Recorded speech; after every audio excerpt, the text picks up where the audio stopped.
नमस्कार, मैं हूँ ईशा और आप देख रहे हैं उत्थान। आज हमारे साथ है शहर के मेयर मोहम्मद फुरकान जी। सर, आपका बहुत बहुत स्वागत है। Welcome sir. सर, हम आपसे जानना चाहेंगे कि इन 3 सालों में आपके क्या डेवलपमेंट्स रहे, आपने क्या शहर में डेवलपमेंट्स करे? जब हम जीत कर आए थे तो बहुत जज्बे के साथ आए, आज भी वही जज्बा है। लेकिन पूरे मुल्क के जो हालात रहे, कोरोना ये वो रुकावट बने, लेकिन इसके बावजूद हमने बहुत काम किए। मिसाल के तौर पे अलीगढ़ को खूबसूरत बनाने में हमने कोशिश की है, कुछ कोताहियाँ भी हुई हैं हमसे। और सीवर लाइन के काम चल रहे हैं, जबकि वो जल निगम के डिपार्टमेंट है, तो वो करते हैं। हमारी तो निगरान के तौर पे होता है, उसे चेक करना पड़ता है। और मुझे अफसोस है, एक हादसा हुआ यहाँ पे, वो काफी हद तक एक जगह रुका हुआ है, जिसकी वजह 4 या 5 दिन तो खुल जाएगा पानी। अगर पूरे शहर में सीवर लाइन का काम चल रहा है, अब जब काम चलता है तो लोगों को तकलीफ भी होती है, रास्ते बंद हो जाते हैं, गंदगी हो जाती है, वो हमें एहसास है इस बात का। लेकिन कहीं काम होगा तो वो तो होगा।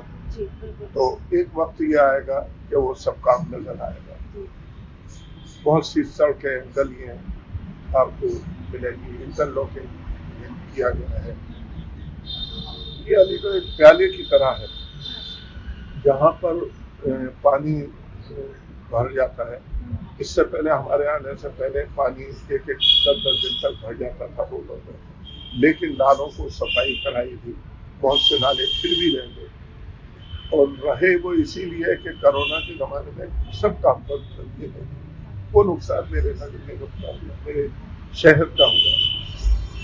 और मुझे ये बात कहने में कोई झिझक नहीं है, कोई शर्म नहीं है, कोई चिंता है तुम्हें कि अगर पिछले नगर आए कॉपरेशन देते, कॉपरेट करते हमें, हमारे विधायक भी चाहते हैं, हमारे एमपी भी चाहते हैं, हमारे जितने पार्षद हैं वो चाहते हैं, पार्षद बहुत जिम्मेदार है, तो शायद और अच्छा रिजल्ट होता। लेकिन इसके बावजूद काम ये सब हुए, तो लेकर भी हुआ। बहुत से पार्कों को अपने अच्छा किया है, सुंदर बनाया है, और काम वो चल रहा है बनकर।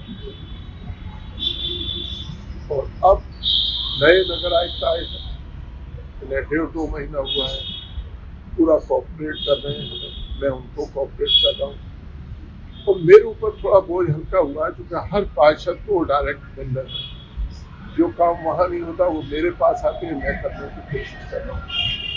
तो मुझे ये उम्मीद है कि एक साल में, जो पिछले 1-2 साल में जितना काम होना चाहिए था वो नहीं हुआ, इस एक साल में हम करने की कोशिश करें, उसको भरपाई करें। जैसे आपने बात करी वाटर लॉगिंग की, तो अभी सीवेज की बात करी है, वाटर लॉगिंग की बात करी है और ड्रेनेज की बात की है, तो इसको लेकर खासा लोग थोड़े से परेशान हैं। कहते हैं कि वाटर लॉगिंग जगह जगह है। अभी आपने फिलहाल में देखा बहुत 3-4 दिन बाद पानी बरसा है, जिसको लेकर काफ़ी सड़कों पे आप चाहे देख सकते हैं रामखान रोड पर, आपका जहाँ ऑफिस है उसके पीछे जो सड़क है वो, या रेलवे रोड पर, ऐसी छोटी छोटी सेंटर पॉइंट पे भी छोटी छोटी जगहें जो है वाटर लॉगिंग हो गई है, जिसके चलते लोग जो है जैसे आपने जिक्र किया, डॉक्टर गुप्ता की मृत्यु भी हुई है और गड्ढे में गिर जाते हैं लोग, लोगों को परेशानी होती है चलने में।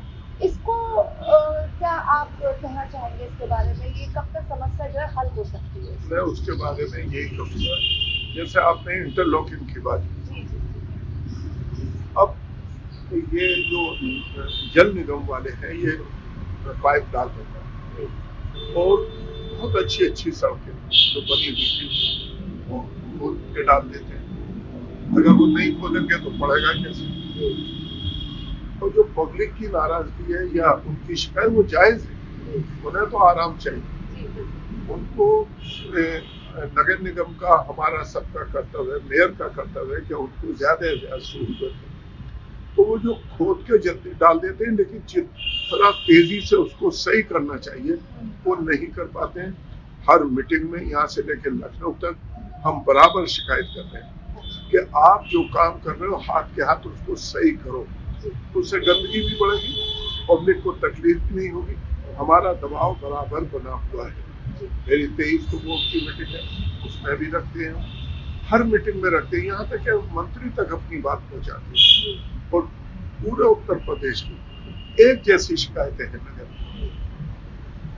तो हमारे सख्ती हो रही है। अब ये हमारे नगर आयुक्त आए हैं, वो भी सख्ती कर रहे हैं कि हाथ के हाथ आप तैयार कीजिए। मैं अभी मेयर कैंप लगाया था हमने काली डे पे, उससे पहले जामा मस्जिद पे हमने गए थे पूरा गाँव।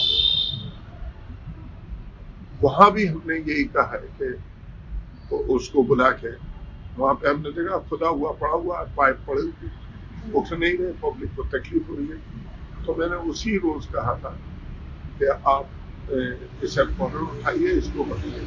तो पूरे शहर में जहां जहां इन्होंने खोद के डाला है उसको उनको जल्दी से जल्दी भरना है, ये बात हो चुकी है। और जब कहीं काम चलता है, तरक्की की बात होती है, शुरू में तकलीफें आती है। मिसाल के तौर पर ये जोधपुर से लोग निकल नहीं पाते थे, उसको तोड़वाया, लोगों ने बहुत बुरा भला कहा, बहुत तकलीफें हुई, लोगों को मुझ तक शिकायतें आई। लेकिन आज वही लोग आके तारीफ करते हैं कि आज साफ सुथरा रोड है और लोग निकल रहे। इसी तरह से और इलाके टूटे। इस 3 साल के अंदर 1300-1400 करोड़ रुपए की प्रॉपर्टी हमने छुड़ाई है लोगों से, जो नगर निगम की जमीनों पर कब्जे थे, उनको आजाद कराया है इस 3 साल के अंदर। तो ऐसा नहीं है, काम सब हो रहे हैं। मैंने बताया नहीं कि रुकावट जो बनी वो बीमारी बनी, जो आज भी है। रुकावट बनी जो देश के हालात वो बनी। रुकावट अगर एक नगर आई, एक म्युनिसिपल कमिश्नर अगर नगर निगम को अच्छा मिल जाता है तो मेयर से मिलकर बहुत तेजी से आगे काम होता है, प्रॉब्लम नहीं। लेकिन अब अल्लाह का करम है, एहसान है, माननीय मुख्यमंत्री जी ने हमारी बात को समझा, सोचा और उसको हटा के इनको भेजा है और काम तेजी की तरफ बढ़ने लगा। लेकिन एक छोटी सी और यहाँ दिक्कत है जो लोगों के लिए काफी बड़ी है, वो ये है कि स्ट्रीट लाइट्स काफी ऐसे एरियाज हैं, काफी ऐसी कॉलोनीज हैं या फिर ऐसे मार्केट्स हैं जिसमें रात को स्ट्रीट लाइट्स नहीं जलने के कारण लोगों को काफी दिक्कत होती है। तो उसको लेकर क्या अभियान चल रहे हैं या क्या ऐसी ड्राइव चल रही है कि जगह जगह छोटे बड़े कोई भी एरिया जो है स्ट्रीट लाइट्स पूरे शहर में होना आपको ही पता है बहुत जरूरी है। ये हमारे माननीय मुख्यमंत्री जी ने एक बात मीटिंग में मुझसे कहा, मुलाकात में, कि अलीगढ़ का हर पोल मुझे जलता नजर आना चाहिए। बड़ी खुशी हुई कि मुख्यमंत्री निगाह रखे हुए और उसमें जिस तेजी से काम होना होगा, अब नहीं लेकिन अब होने जा रहा है, अब होने जा रहा है। हमने 3-4 रोड लिए, एकदम पूरा शहर नहीं हो सकता। आगरा रोड है, ये हमारा रोड है, रामघाट रोड है, वो लाइटें जो लगी हुई है पहले के जमाने की, जो बहुत पुरानी लाइटें, उनको तब्दील करके एक नए मॉडर्न जमाने की लाइटें लगाने जा रहे हैं और उससे शहर खूबसूरत होगा। लेकिन पूरे शहर में जहां जहां शिकायत आती है लाइटों, हम लगवाने की कोशिश कर रहे हैं, अपना दबाव बनाना शुरू किया है। तो मैं ये समझता हूँ कुछ दिन बाद आपको अलीगढ़ बहुत अच्छा नजर आएगा। अब चूंकि हमारे पास बजट आता है तो बजट के हिसाब से काम करना पड़ता है। लाइटों के अभी जल्दी कल ही एक मीटिंग होनी है इसी सिलसिले में, लाइटों के और इसके। तो आप देखेंगे थोड़ा वक्त तो लगता ही है, दम तो नहीं हो जाता, लेकिन आप देखेंगे जो मेन रोड है बहुत अच्छे आपको लगेंगे। और जहाँ तक गली कूचों का ताल्लुक है, लाइटें जहाँ खराब हो जाती है, पिछले 3 साल में 19,000 लाइटें और 32-33,000 पोल लाइटें कहाँ से सरकार ने दी। इधर मुख्यमंत्री चाहते हैं बहुत अच्छा, और किसी भी जगह से मुख्यमंत्री ने अलीगढ़ को निगाह में रखते हुए कोई कमी नहीं छोड़ी। जितना वो कर सकते हैं वो कर रहे हैं और करेंगे, मेरी ऐसी सोच है। तो मैं ये समझता हूँ कि आइंदा आने वाला ये 5-6 महीने, 1 साल जो हुआ, अगर 2 साल हमारे बचे हैं, बल्कि मैं इसको 1 साल मान के इसलिए चलता हूँ कि फिर चुनाव आ जाते हैं, तो इस 1 साल में ये तमाम चीजें हम करने की कोशिश कर रहे हैं। नगर निगम जो जल निगम है वो सीवर डालता है, वो नाले बनाता है, वो हमसे हट के डिपार्टमेंट है, लेकिन हम और नगर आयुक्त अब बराबर दबाव बनाए हुए हैं कि उसको जितनी जल्दी, और वो वायदा भी कर रहे हैं। और आज के बाद जो आपकी बात सुनने के बाद और तेजी लाए। एक और जो यहाँ पर दिक्कत है शहर में वो ये है ट्रैफिक को लेकर, और ट्रैफिक का जो लोगों की नज़र में है वो सबसे बड़ा जो उसका कॉज है वो है ई रिक्शा और ऑटो रिक्शा। इसका जिक्र मैंने डीएम साहब से भी किया था अपने इंटरव्यू में, वही जिक्र मैं आपसे भी करना चाहती हूँ और उसमें एक एड ऑन भी करना चाहती हूँ। ये जो माइनर्स जो चला रहे हैं, बच्चे चलाते हैं, बहुत रैश ड्राइव करते हैं, ऑटो रिक्शा हो या ई रिक्शा हो, इसको इतना रैश ड्राइविंग करते हैं कि किसी को भी नॉक डाउन करके चले जाते हैं, एक्सीडेंट्स करके चले जाते हैं। इवन मैंने उनसे कहा था डीएम साहब से कि रेड लाइट पर जंप भी करके चले जाते हैं, ये रजिस्टर्ड नहीं होते, ट्रेंड नहीं होते हैं, साथ में इनको कोई एक प्रॉपर, जिसे मैंने कहा, ट्रेनिंग नहीं मिलती है। आपका ये जो नंबर ऑफ ई रिक्शाज हैं, इस पर एक कंट्रोल हो, ये ऐसा लोगों का मत है कि इसका एक कंट्रोल होना चाहिए। यहाँ इतने तादाद में ई रिक्शा बढ़ते जा रहे हैं जिस वजह से ये सारी प्रॉब्लम, दिक्कत जो है आम लोग फेस करते हैं, खासतौर से बुजुर्ग, महिलाएं या बच्चे, छोटे बच्चे। तो जो rash driving, basically rash driving जो माइनर्स करते हैं कैसे भी, इसका एक बहुत बड़ा मुद्दा है शहर के। बिल्कुल सही है, मैं अभी इसी पे आता हूँ। लेकिन एक बात और बता दूँ, मैंने जो कही कि इतनी जमीनें अंदर खाली करें, इसमें डीएम का बड़ा अहम रोल। डीएम साहब ने अगर कोऑपरेट ना किया होता और अपनी बहादुरी ना दिखाई होती तो शायद इतनी जमीनें हम नहीं खाली कर पाते। अब ट्रैफिक की बात आ गई है।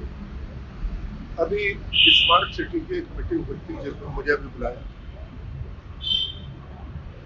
ये जो ट्रैफिक, अगर हमारा अलीगढ़ के मैंने वायदा किया था और अब मैंने कमिश्नर साहब के सामने रखा है, नगर आयुक्त सीईओ है उसके स्मार्ट सिटी के, एक पैसा फिक्स करके अगर शहर के चारों तरफ रिंग रोड बन जाए तो ट्रैफिक अपना आप कम हो जाए।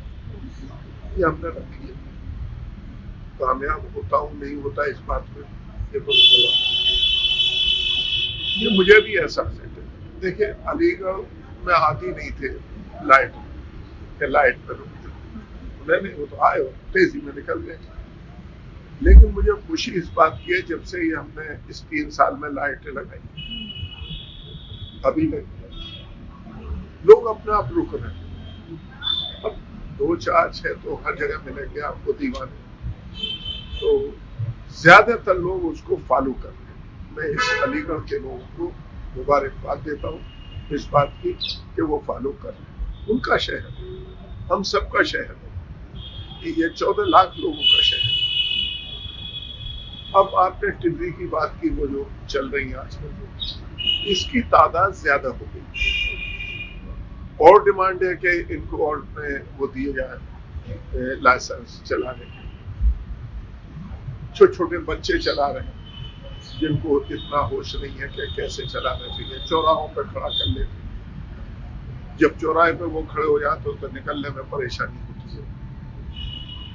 और जो बहुत से जो खड़ी होती हैं गाड़ियां, उनके लिए जब हम जगह फिक्स कर देंगे, जगह बना देंगे, तो मैं ये समझता हूँ थोड़ा मसले का हल होगा। लेकिन इस पे हमें अब तवज्जो देनी है। आपने, मैं आपका शुक्रगुजार हूँ निशा जी कि हम इसके बारे में नगर आयुक्त से बात करके एक मीटिंग बुलाते हैं इसी 2-4 दिन, कि जिनको हमने लाइसेंस चलाने के दिए वो ही चलाए।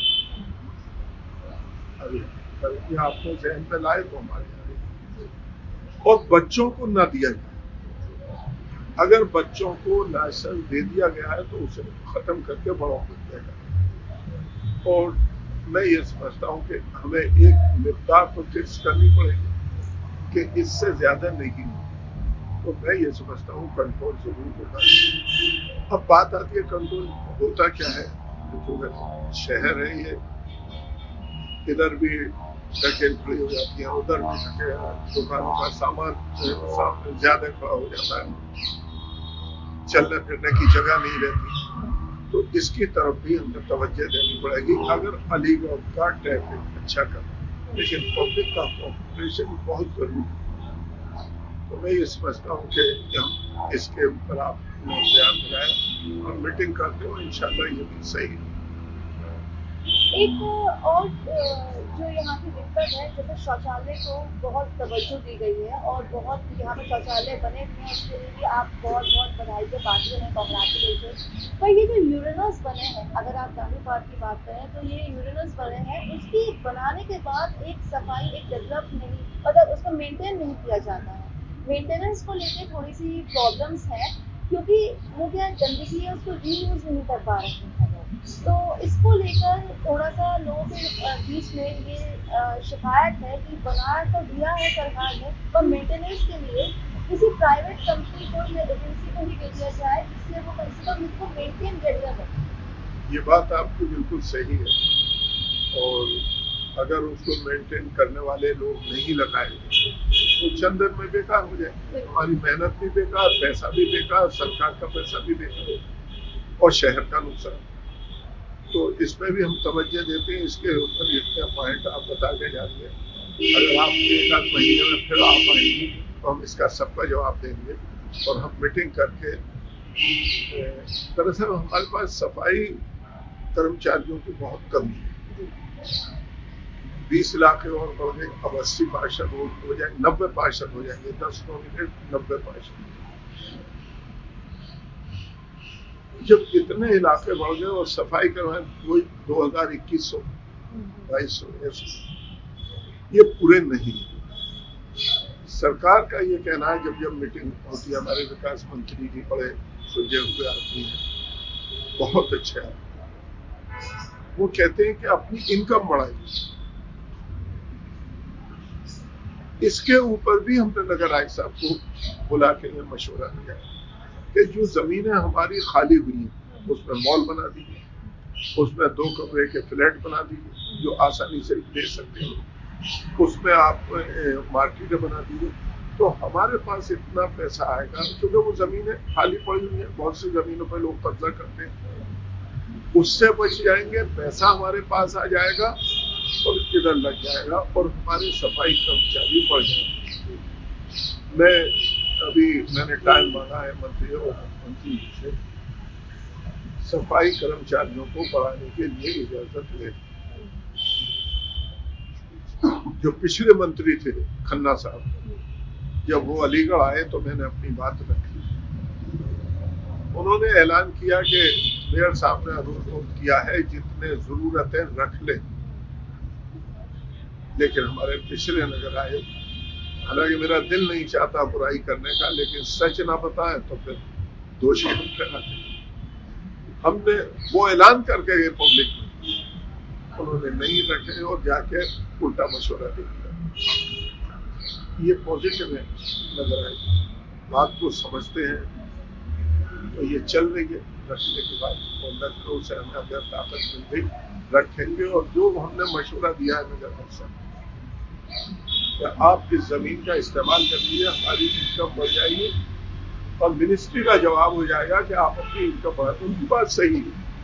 आप यहाँ पर, जैसे हम देख सकते हैं, आप यहाँ पर बिजनेसमैन है, तो कितने साल आपको यहाँ पर हो गए, और सबसे ज्यादा समस्या आप एक बिजनेसमैन के होने के नाते क्या समझते हैं, आपको या आपके कस्टमर्स को क्या समस्या आती है? जी देखिए, मुझे यहाँ पर 20 साल हो गए हैं काम करते हुए, और काफ़ी पुरानी है, मतलब मेन मार्केट है ये यहाँ पर। और यहाँ पे जो सबसे बड़ी समस्या है वो है जल भराव की रहती। पानी काफ़ी भरता है, और जो सफाई के कॉन्ट्रीब्यूशन देगा तो यहाँ पे 0% सफाई नहीं होती है बिल्कुल भी रेलवे रोड पर। और जो थोड़ा बहुत भी अगर सफाई होती है तो वो सड़क की गंदगी फिर उनको नालियों में दोबारा डाल दिया जाता है, जिससे कि पानी जो भराव की समस्या है वो अधिकतर यहाँ पे बढ़ती चली आ रही है।